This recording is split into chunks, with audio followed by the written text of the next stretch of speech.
Weeding time. Oh, we're on chapter 16. I don't know what I said, but we're on chapter 16. So all the other chapters will be on !react in the channel, in the chat. So if you want to stay updated, then go for it. So a couple things to keep in mind. Okay, what happened? So last couple chapters, quite eventful. There's going to be some spoilers or some recaps that'll be benefiting you guys. All right. So Feyre, the main character, went out into the woods in Prythian, you know, and Bunkine Aradim.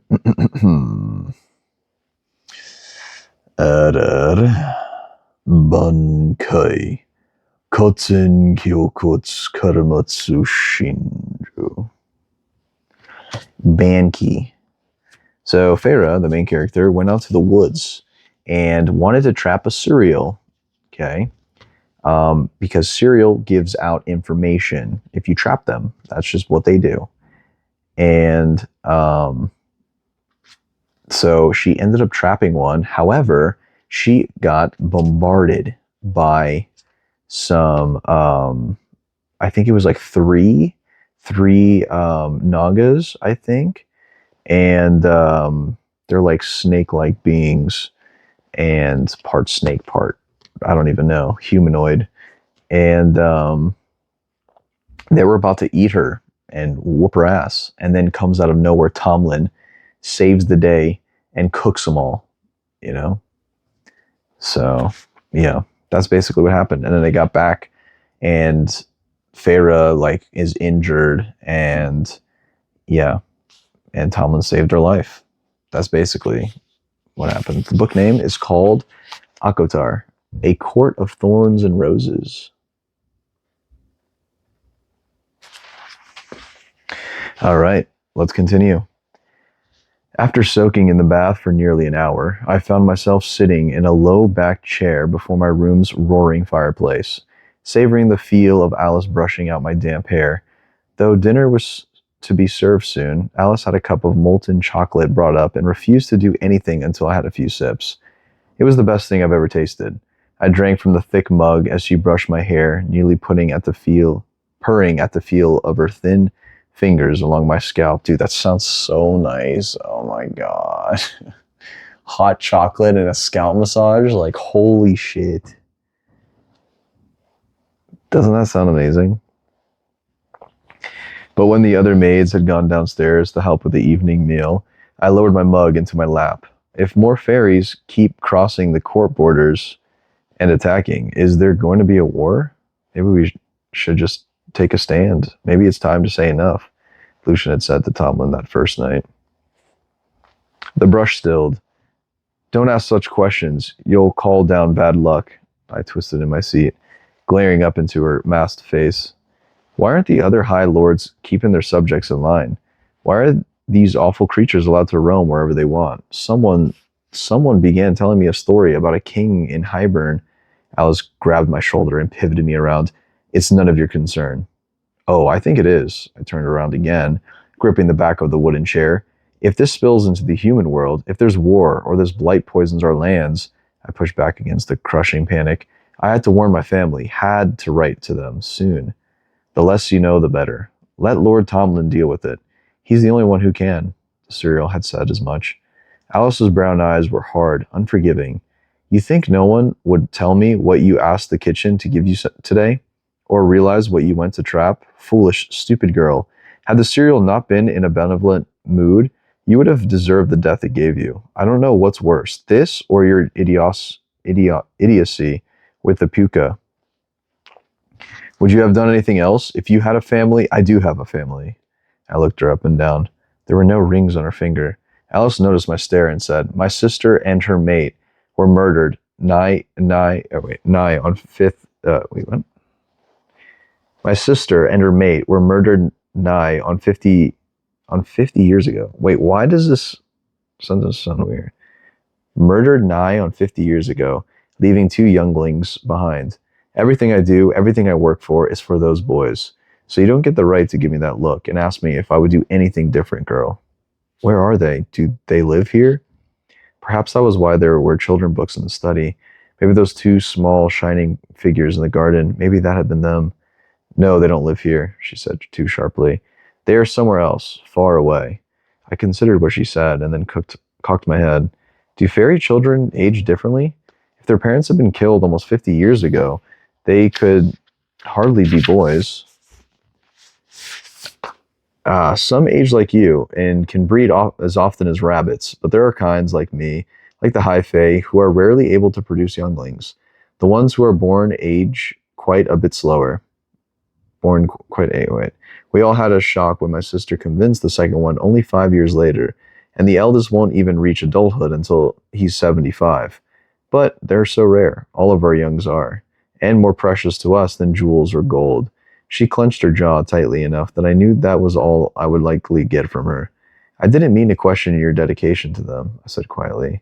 When she didn't reply, I added, I understand what you mean about doing everything for them. Alice's lips thinned, but she said, the next time that fool Lucian gives you advice on how to trap the cereal, you come to me. Dead chickens, my sagging ass, all you needed to do was offer it a new robe, and it would have groveled at your feet. My sagging ass, huh? All right. Little time skip here, but by the time I entered the dining room, I'd stopped talking. By the time I'd entered the dining room, I'd stopped shaking, and some semblance of warmth had returned to my veins. High Lord of Prythian or no, I couldn't cower, not after what I'd been through today. Lucian and Tamlin were already waiting for me at the table. Good evening, I said, moving to my usual seat. Lucian cocked his head in a silent inquiry, and I gave him a subtle nod as I sat. His secret was still safe, though he deserved to be walloped for sending me so unprepared to the cereal. Lucian slouched a bit in his chair. I heard you two had a rather exciting afternoon. I wish I could have been there to help. I hid in perhaps half-hearted apology, but I gave him another little nod. He said with forced lightness, well, you still look lovely, regardless of your hell-sent afternoon. I snorted. I never looked lovely a day in my life. I thought fairies couldn't lie. Tamlin choked on his wine, but Lucian grinned. That scar's stark and brutal. Who told you that? Everyone knows it, I said, piling food on my plate. Even as I began wondering about everything they've said to me so far, every statement I accepted as pure truth. Lucian leaned back in his chair, smiling with feline delight. Of course we can lie. We find lying to be an art. And we lied when we told those ancient mortals that we couldn't speak an untruth. How else would we get them to trust us and do our bidding? My mouth became a thin, tight line. He was telling the truth, because if he was lying, the logic of it made my head spin. Iron? ? I managed to say, he doesn't do us a lick of harm. Only ash, as you well know. My face warmed. I'd taken everything they said as truth. Perhaps the cereal had been lying too. Today, with that long-winded explanation about the politics of the fairy realms, about staying with the High Lord and everything being fixed in the end, I looked to Tamlin. High Lord. That wasn't a lie. I could feel its truth in my bones, even though he didn't act like the High Lords of the legend who had sacrificed virgins and slaughtered humans at will. No, Tamlin was exactly as those fanatic, calf-eyed children of the blessed had depicted the bounties and comforts of Prythian. Even though Lucian revealed some of our closed garden secrets, Tamlin said, throwing the last word at his companion with a growl, we've never used your misinformation against you. His gaze met mine. We never willingly lied to you. I managed to nod and took a long sip of water. I ate in silence, so busy trying to decipher every word I'd overheard since arriving that I didn't realize when Lucian excused himself before dessert. I was left alone with the most dangerous being I've ever encountered. The walls of the room pressed in on me. Are you feeling better?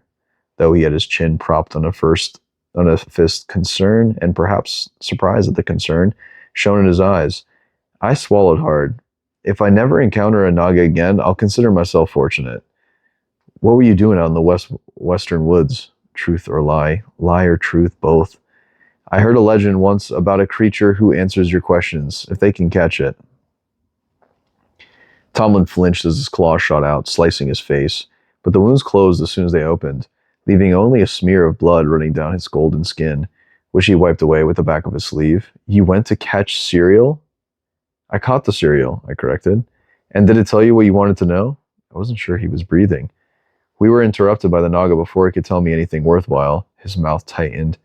I'd start shouting, but I think today was punishment enough. He shook his head. You actually snared the cereal, a human girl. Despite myself, despite the afternoon, my lips twitched upward. Is it supposed to be hard? He chuckled and then fished something out of his pocket. Well, if I'm lucky, I won't have to trap the cereal to learn what this is about. He lifted my crumbled list of words. My heart dropped to my stomach. I couldn't think of a suitable lie. Everything was absurd. Unusual, Q, slaying, conflagration. He read the list. I wanted to curl up and die. Words I couldn't recognize from the books. Words that now seemed so simple, so absurdly easy as he was saying them out loud. Is this a poem about murdering me and then burning my body? My throat closed up, and I had to clench my hands into fists to keep from hiding my face behind them. Good night, I said, barely more than a whisper, and stood on shaking knees. I was nearly to the door when he spoke again. You love them very much, don't you? I half turned to him. His green eyes met mine as he rose from his chair to walk to me. He stopped a respectable distance away. The list of malformed words was still clutched in his hands. I wonder if your family realizes it, he murmured. That everything that you've done wasn't about that promise to your mother, or for your sake, but for theirs. I said nothing, not trusting my voice to keep my shame hidden. I know that when I said earlier it didn't come out well, but I could help you right. Leave me alone, I said. I was almost through the door when I ran into him. I stumbled back a step. I'd forgotten how fast he was. I'm not insulting you. His quiet voice made it all the worse. I don't need your help. Clearly not, he said with a half smile. The smile faded. A human who can take down a fairy in a wolf skin, who ensnared the cereal and killed 2 Naga on her own. He choked in a laugh and shook his head. The firelight danced along his mask. They're fools for not seeing it. He winced, but his eyes held no mischief. Here, he said, extending the list of words. I shoved it into my pocket.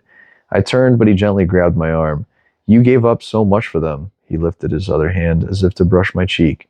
I braced myself for the touch, but he lowered it before making contact. Do you even know how to laugh? I shook off his arm, unable to stop the angry words.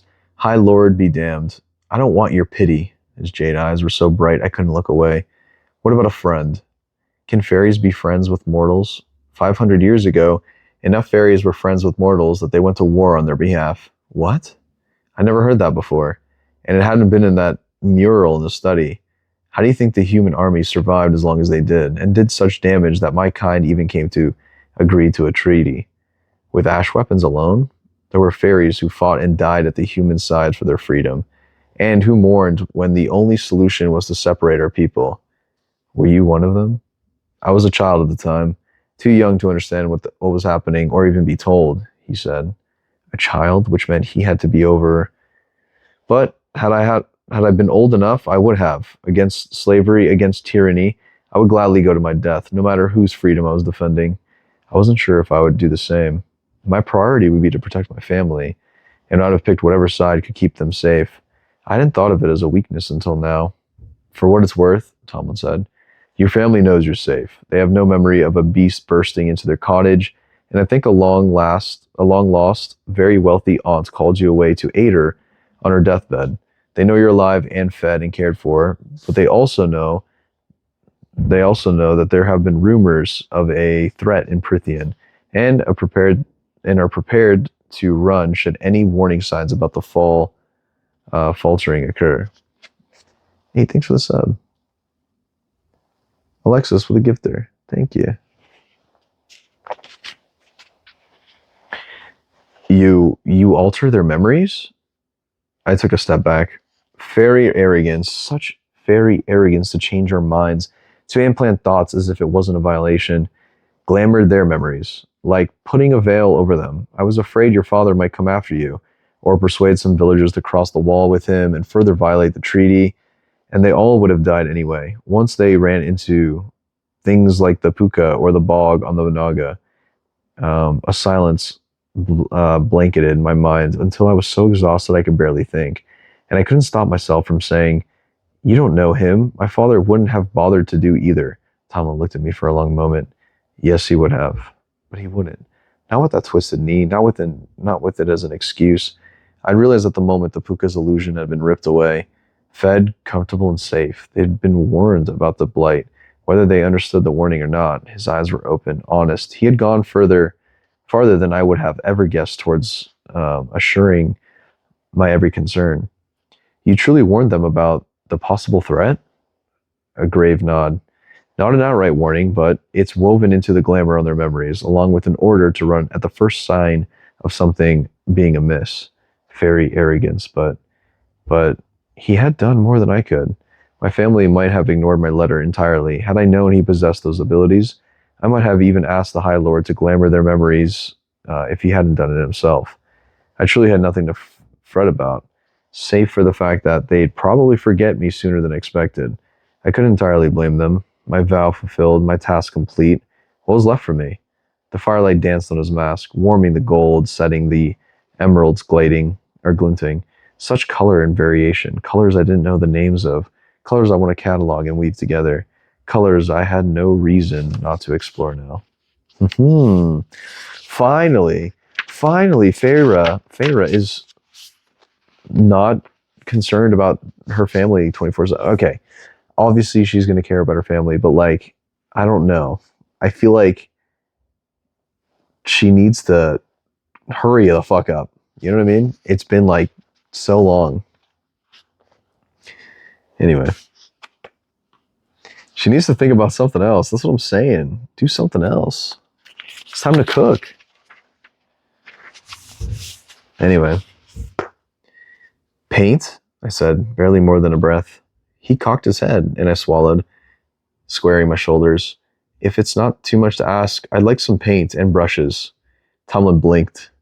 You like art? You like to paint? His stumbling words weren't unkind. It was enough for me to say, yes, I'm not any good, but if it's not too much trouble, I'll paint outside so I don't make a mess, but outside, inside, on the roof, paint wherever you want. I don't care, he said. But if you need paint and brushes, you also need paper and a canvas. I can help around the kitchen or in the gardens to pay for it. You be more of a hindrance. It might take a few days to track them down, but the paint, the brushes, the canvas, and the space are yours. Work wherever you want. This house is too clean anyway. Thank you. I mean it, truly, thank you. Of course, I turned, but he spoke again. Have you seen the gallery? I blurted. There's a gallery in this house? He grinned, actually grinned. The High Lord of the Spring Court. I had it closed off when I inherited this place. When he inherited a title, he seemed to have little joy in holding. It seemed like a waste of time to have the servants keeping it clean. Of course it would, to a trained warrior. He went on. I'm busy tomorrow, and the gallery needs to be cleaned up, so the next day. Let me show it to you the next day. He rumbled his neck, faint color creeping into those cheeks of his, more alive and warm than I've ever seen them. Please, it would be my pleasure. And I believed him that it would. I nodded dumbly. If the paintings along the halls were exquisite, then the ones selected for the gallery had to be beyond my human imagination. I would like that very much. Uh-oh. Uh-oh. He smiled at me still, broadly and without restraint or hesitation. Isaac had never smiled at me like that. Isaac had never made my breath catch, just a little bit. The feeling was startling enough that I walked out, grasping the crumbled paper in my pocket, as if doing so could somehow keep that answering smile from tugging on my lips. Well. Chapter 17. Okay. Starting. Okay, it's starting. It's actually starting. Okay. Finally. Looks like Miss Girl is feeling it a little bit, huh? She's starting to feel it a little bit. Okay, let's do one more. That's fine. Tamlin's so Pookie Bear. I know he seems like a nice guy. No way there's romance in a steamy novel.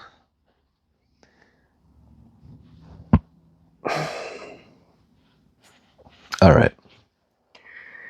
I jerked awake in the middle of the night, panting. My dreams had been filled with the clicking of the cereal's bone fingers, the grinning Naga, and a pale, faceless woman dragging her blood-red nails across my throat, splitting me open bit by bit. She kept asking for my name, but every time I tried to speak, my blood bubbled out of the shallow wounds on my neck, choking me. I ran my hands through my sweat damp hair. As my panting eased, a different sound filled the air, creeping in from the front hall through the crack beneath the door. Shouts and someone's screams. I was out of my bed in a heartbeat. The shouts weren't aggressive, but rather commanding, organizing. But the screaming, every hair on my body stood upright as I flung open the door. I might have stayed and cowered, but I'd heard screams like that before, in the forest at home, when I didn't make a clean kill and the animals suffered. I couldn't stand it, and I had to know. I reached the top of the grand staircase in time to see the front doors of the manor bang open and Tamlin rush in, a screaming fairy slung over his shoulder. The fairy was almost as big as Tamlin, and yet the High Lord carried him as if he were no more than a sack of grain, another species of the lesser fairies, but his light blue skin, gangly limbs, pointed ears, and long onyx hair. But even from atop the stairs, I could see the blood gushing down the fairy's back, blood from the black stumps protruding from his shoulder blades, blood that now soaked into Tamlin's green tunic in deep, shining splotches.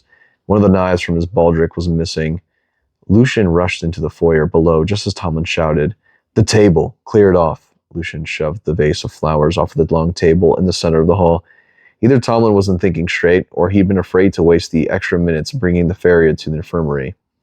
Shattering glass set my feet moving, and I was halfway down the stairs before Tamlin eased the shrieking fairy face first onto the table. The fairy wasn't wearing a mask. There was nothing to hide the agony contouring his long, unearthly features. Scouts found him, dumped just over the borderline, Tamlin explained to Lucian, but his eyes darted to me. They flashed with warning, but I took another step down. He said to Lucian, "He's Summer Court by the cauldron," Lucian said, surveying the damage. "My wings," the fairy choked out, his glossy black eyes wide and staring at nothing. "She took my wings." Again, the nameless she who haunted their lives. If she wasn't ruling the spring court, then perhaps she ruled another. Tamlin flicked a hand, and steaming water and bandages just appeared on the table. My mouth dried up, but I reached the bottom of the stairs and kept walking towards the table, and the death that was surely hovering in this hall. "She took my wings," said the fairy. "She took my wings," he repeated, clutching the edge of the table with spindly blue fingers. Tamlin murmured a soft, wordless sound, gentle in a way I hadn't heard before, and picked up a rag to dunk into the water. I took up a spot across the table from Tamlin, and the breath whooshed from my chest as I beheld the damage. Whoever she was, she hadn't just taken his wings, she ripped them off. Blood oozed from the back, velvety stumps on the fairy's back. The wounds were jagged, cartilage and tissue severed in what looks like uneven cuts, as if she'd sawed the wings off bit by bit. "She took my wings," the fairy said again, his voice breaking as he trembled, shock taking over, and his skin shimmered with veins of pure gold, iridescent like a blue butterfly.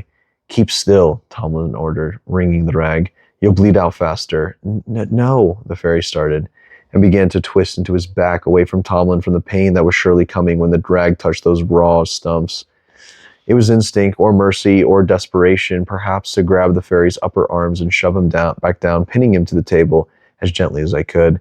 He thrashed, strong enough that I had to concentrate solely on holding him. His skin was velvet smooth and slippery, a texture I would never be able to paint, not even if I had an eternity to master it. But I pushed against him, gritting my teeth and willing him to stop. I looked to Lucian, but the color had balanced from his face, leaving a sickly white-green in its wake. "Lucian," Tamlin said, a quiet command, but Lucian kept gaping at the fairy's ruined back, at the stumps, his metal eye narrowing and widening. He backed up a bit and another, and then vomited in a potted plant before sprinting from the room. The fairy twisted again, and I held tight, my arms shaking with the effort. His injuries must have weakened him greatly if I could keep him pinned. "Please," I breathed. "Please hold still." She took my wings, the fairy sobbed. She took them. I know, I murmured, my fingers aching. I know. Tamlin touched the rag to one of the stumps, and the fairy screamed so loudly that my senses guttered, sending me staggering back. He tried to rise with his arms buckled, and he collapsed face first onto the table again. Blood gushed so fast and bright that it took me a heartbeat to realize that a wound like this required a tourniquet, and that the fairy had lost far too much blood for it to even make a difference. It poured down, bit his back and onto the table, where it ran to the edge, and drip, drip, dripped to the floor near my feet. I found Tamlin's eyes on me. The wounds aren't clotting, he said under his breath as the fairy painted. Can't you use your magic? I asked. Wishing I could rip that mask off of his and see his full expression, Tamlin swallowed hard. No, not for major damage. Once, but not any longer. The fairy on the table whimpered, his panting slowing. She took my wings, he whispered. Tamlin's green eyes flickered, and I knew right then and there the fairy was going to die.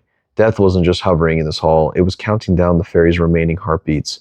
I took one of the fairy's hands in mine, the skin where we almost leathery, and perhaps more out of reflex than anything, his long fingers wrapped around mine, covering them completely. She took my wings, he said again, his shaking subsidingly a bit. I brushed that long, damp hair from the fairy's half-turned face, revealing a pointed nose and a mouth full of sharp teeth. His dark eyes shifted to mine, beseeching, pleading. It will be all right, I said, and I hope you couldn't smell lies the way that Serial was able to. I stroked his limp hair, its texture like liquid night. Another I would never be able to paint, but would try to, perhaps forever. It will be all right. The fairy closed his eyes, and I tightened my grip on his hand. Something wet touched my feet, and I didn't need to look down to see that his blood had pooled around me. My wings, the fairy whispered. You'll get them back. The fairy struggled to open his eyes. You swear? Yes, I breathed. The fairy managed a slight smile and closed his eyes again. My mouth trembled. I wished for something else to say, something more to offer him than empty promises. The first false vow I'd ever sworn, but Tamlin began speaking, and I glanced up to see him take the fairy's other hand. Cauldron save you, he said, reciting the words of a prayer that was probably older than the mortal realm. Mother hold you, pass through the gates and smell that immortal land of milk and honey. Fear no evil, fear no pain. Tamlin's voice wavered, but he finished. Go and enter eternity. The fairy heaved one final sigh, and his hand went limp in mine. I didn't let go, though, and kept stroking his hair. Even when Tamlin released him and took a few steps from the table, I could feel Tamlin's eyes on me, but I wouldn't let go. I didn't know how long it took for a soul to fade from the body. I stood in the puddle of blood until it grew cold, holding the fairy's spindly hand and stroking his hair, wondering if he knew I'd lied when I sworn he would get his wings back, wondering if wherever he had now gone, he'd gotten them back. A clock chimed somewhere in the house, and Tamlin gripped my shoulder. I didn't realize how cold I'd become until the heat of his hand warmed me through the nightgown. He's gone. Let him go. I studied the fairy's face. So unearthly, so inhuman. Who could be so cruel to hurt him like that? Feyre, Tamlin said, squeezing my shoulder. I brushed the fairy's hand behind his long pointed ear, or his hair behind his long pointed ear, wishing I'd known his name and let go. Tamlin led me up the stairs, neither of us caring about the bloody footprints I left behind, or the freezing blood soaking the fronts of my nightgown. I paused at the top of the steps, though, twisting out of his grip, and gazed at the table in the foyer below. We can't leave him there, I said, making my step down. Tamlin caught my elbow. I know, he said, the words so drained and weary. I was going to walk you upstairs first, before he buried him. I want to go with you. It's too deadly at night for you two. I can hold my... No, he said, his green eyes flashing. I straightened, but he sighed, his shoulders curved inward. I must do this alone. His head was bowed. No claws, no fangs. There was nothing to be done against his enemy, this fate. No one for him to fight, so I nodded, because I would have wanted to do it alone too, and turned toward my bedroom. Tamlin remained at the top of the stairs. Feyre, he said, softly enough that I faced him again. Why? He tilted his head to the side. You dislike our kind on a good day, and after Andres, even the darkened hallway, his usually bright eyes were shadowed. So why? I took a step closer to him, my blood-covered feet sticking to the rug. I glanced down the stairs to where I could still see the form of the fairy and the stumps of his wings. Because I wouldn't want to die alone.